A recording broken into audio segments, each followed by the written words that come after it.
Shabbat, shalom, paix, grâce à vous. Ici votre frère l'HD Didier Sony. Ce matin, j'aimerais un peu partager quelque chose avec vous, peuple de l'Éternel. Quelque chose que le Seigneur m'a inspiré ce matin. Nous sommes dans le livre de Deutéronome, chapitre 28, le verset 1er. La Bible est en train de dire: si tu obéis à la voix de l'Éternel, ton Dieu, en observant et en mettant en pratique tous ces commandements, je te prescris aujourd'hui, l'Éternel ton Dieu te donnera la supériorité sur toutes les choses, sur toutes les nations de la terre. Qu'est-ce que j'aimerais dire et qu'est-ce que j'ai retiré comme enseignement dans ce passage biblique? Frères et sœurs, l'élévation ou la supériorité ne vient pas par se faire voir ou couronner chaque banque. Qu'est-ce que j'aimerais dire? Beaucoup ou la grandeur ne vient pas en allant se présenter ces gens, non. Mais la grandeur vient quand quelqu'un commence à observer et à mettre en pratique les commandements de Dieu. La grandeur ne vient pas quand quelqu'un prie beaucoup. La grandeur ne vient pas quand quelqu'un gêne beaucoup, non. La grandeur ne vient pas quand quelqu'un parle en langue pendant 2 heures ou 3 heures du temps, non. La grandeur ne vient pas quand quelqu'un est en train de prophétiser 5000 messages, non. La grandeur ne vient pas quand quelqu'un prêche bien, non.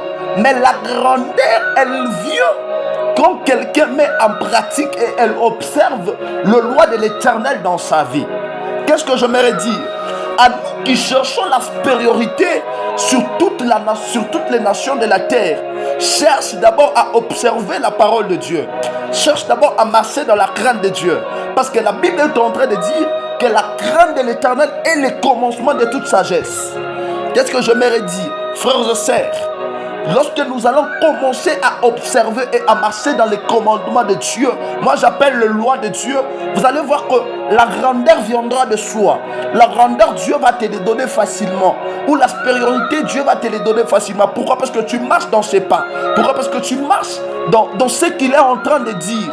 Beaucoup de nos gens et beaucoup de personnes cherchent la grandeur sans toutefois rester dans l'observation de la parole de Dieu. J'aimerais encore le dire. Beaucoup de personnes cherchent l'élévation, mais sans toutefois rester dans l'observation de la parole de Dieu. Qu'est-ce que j'aimerais dire? Cherchons d'abord à rester dans la présence de Dieu. Cherchons d'abord à garder notre intimité avec Dieu. Et par là, le Seigneur, par sa grâce, il va permettre à ce que toi et moi, que Dieu puisse nous présenter. Par là, j'aimerais dire, il y a 2 temps. Il y a les kairos, il y a les chronos.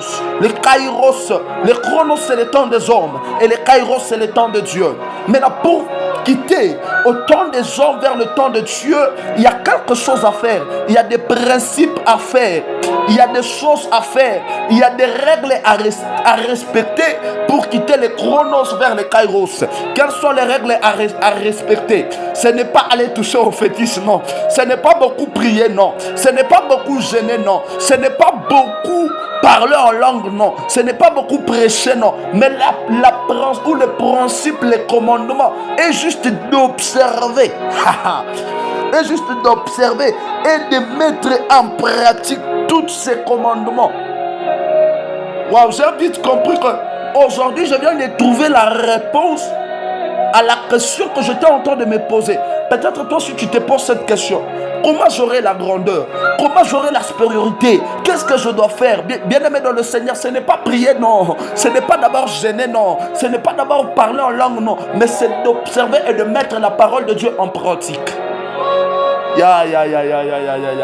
que Dieu nous bénisse abondamment.